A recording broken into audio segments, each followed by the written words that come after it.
ब्रह्ममुरारिसुराचितलिङ्गं निर्मलभासितशोभितलिङ्गं जन्मज दुःखविनाशकलिङ्गं तत्प्रणमामि सदा शिवलिङ्गम्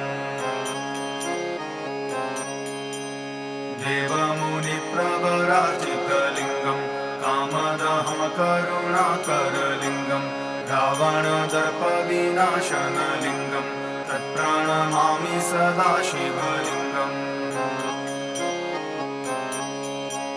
सर्वसुगन्धिसुलेपितलिङ्गं बुद्धिविवर्धनकारणलिङ्गं सिद्धसुरासुरवन्दितलिङ्गं तत्प्रणमामि सदा शिवलिङ्गम्